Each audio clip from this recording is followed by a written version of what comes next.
Llegamos a la Santa Alianza, que fue también una de las consecuencias de aquella venganza jesuita, porque a partir de todo lo que pasó, se llegó a ese punto en donde se firmó esta Santa Alianza entre diferentes monarcas.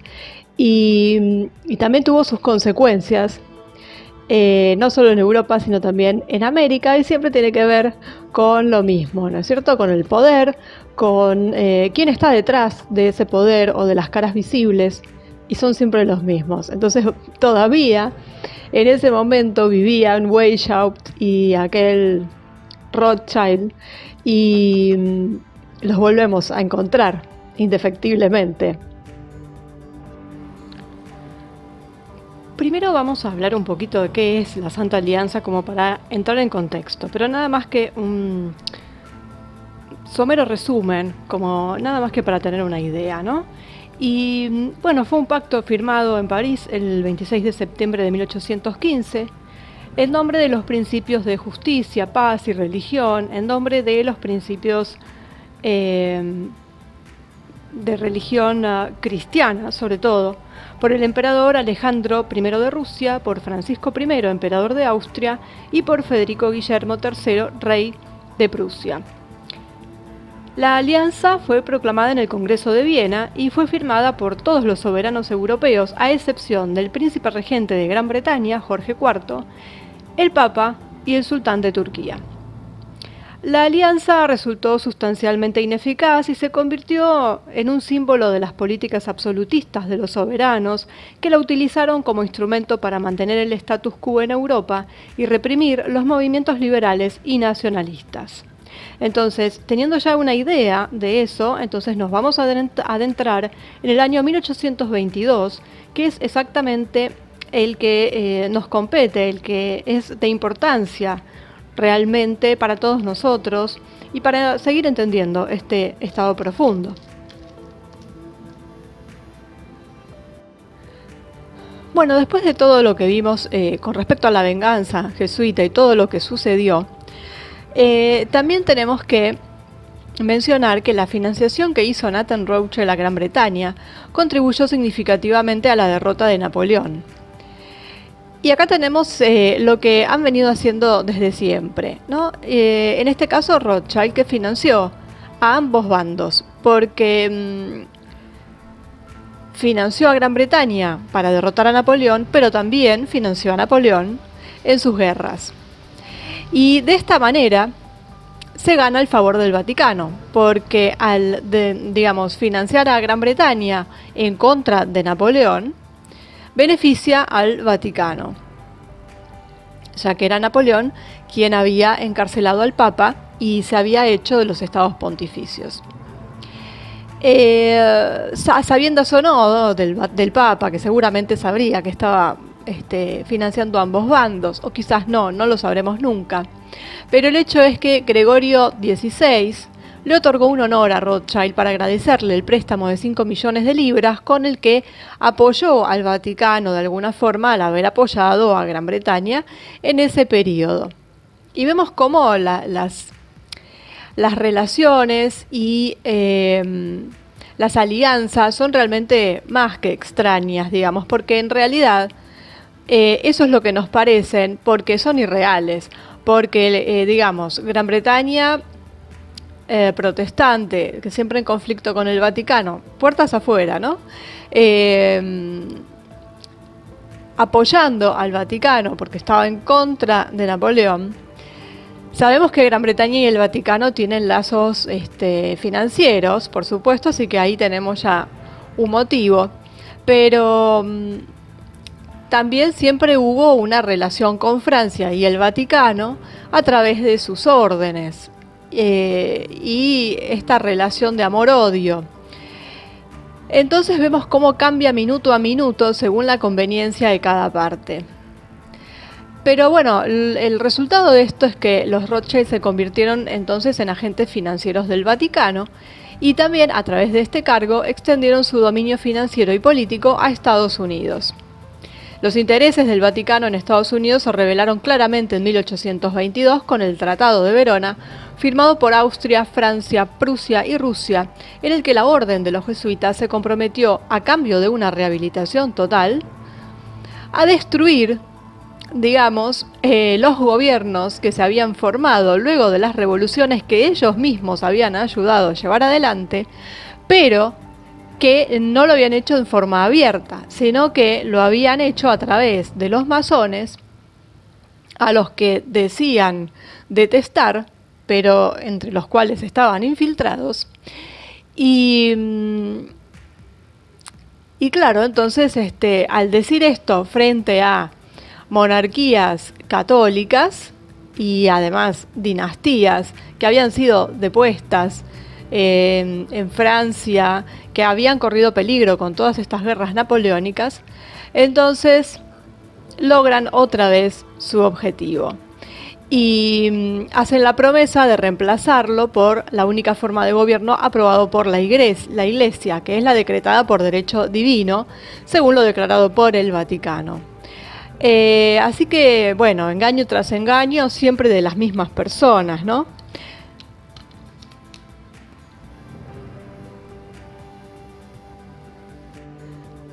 Bueno, y justamente sobre esto que plantean los jesuitas, o su camarilla, mejor dicho, es decir, camarilla constituida por jesuitas, Illuminati y demás, de atentar de alguna forma en contra de las nuevas repúblicas que ellos mismos ayudaron a construir. Tenemos la declaración del presidente Monroe en su mensaje anual al Congreso de los Estados Unidos, en donde dice que se considera un acto de antipatía y hostilidad hacia el gobierno si alguna potencia en Europa intenta establecer el control de cualquier tipo en el continente americano y cualquier república americana, o para adquirir cualquier derecho territorial. Esa es la llamada Doctrina Monroe. La amenaza del Tratado Secreto de Verona de suprimir el gobierno popular en las repúblicas americanas es la base de la Doctrina Monroe. Este tratado secreto claramente promueve el gobierno de unos pocos contra el gobierno de muchos. Sí, la Santa Alianza de 1815, con su Tratado Secreto de Verona de 1822, fue una gran conspiración contra el gobierno y el pueblo de los Estados Unidos, fundado por George Washington. La doctrina Monroe se presentó en 1823, es decir, un año después, para resistir a esta conspiración, y fue la base por la cual el presidente Lincoln ordenó al ejército francés enviado por el jesuita Napoleón III que abandonara México durante la Guerra de los Estados. Esta doctrina Monroe también fue la base sobre la cual el presidente Kennedy ordenó a la flota rusa que se mantuviera alejada de Cuba durante la crisis de los misiles de 1962. Finalmente, tanto Lincoln como Kennedy fueron asesinados y muchos hablan de la conspiración de las túnicas negras. Las túnicas negras son la camarilla, de la que ya venimos hablando. Y también se les apoda el cuerpo de ingenieros del infierno. Así que bueno, ambos nombres se refieren a lo mismo. Intentaron evitar que no pudieran cumplirse sus designios. Entonces eliminaron a ambos presidentes, y presidentes que intentaron resistir las políticas de los generales jesuitas de la Santa Alianza al hacer de su papa el monarca universal del mundo. Y eso sonará muy grandilocuente, pero en palabras llanas es el nuevo orden. Y lo estamos viendo claramente hoy en día. Siempre se habla de la relación Kennedy-Lincoln como los dos presidentes que básicamente trataron de hacer lo mismo.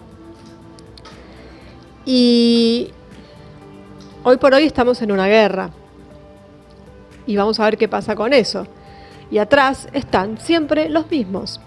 Entonces, por eso la importancia de esta Santa Alianza, y en particular del año 1822, en donde suceden tantas cosas en el marco de esa alianza, desde el encumbramiento de los Rothschild hasta este Tratado de Verona, en el marco del Congreso de Verona, en donde, además de otras cuestiones que debían tratarse, como la trata de los esclavos africanos, la piratería en los mares de las colonias, sobre todo de América del Sur,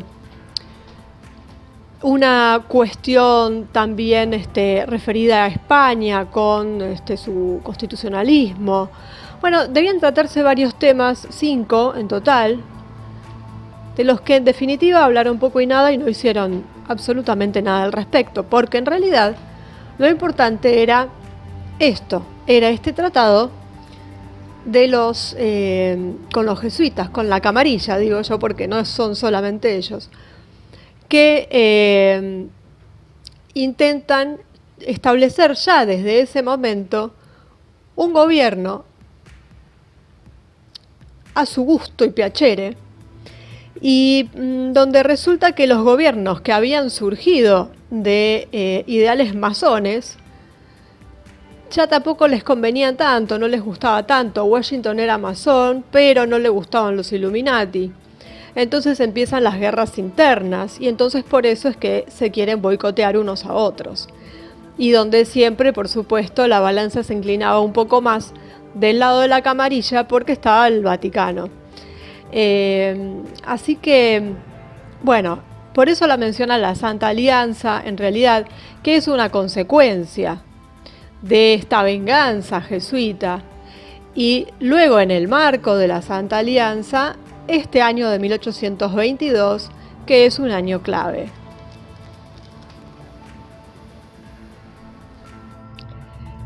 Y bueno, cualquier parecido con la actualidad, ¿no es cierto? O sea, estamos hablando de injerencias de países extranjeros dentro de otros países, tratando de manipular su economía, su política, y más allá del estado profundo que ese estado tenga propio, también está el que viene de otros lados, y el que viene de diferentes órdenes, de diferentes sociedades secretas, y bueno, todo se entremezcla, y ahí tenemos a la doctrina Monroe, y llegamos hasta el punto de tener que hacer referencia a Kennedy, y todo eso ligado con los jesuitas, con los masones, y parezco muy repetitiva, lo soy, pero es que la historia se repite, y mejor dicho, siempre es la misma.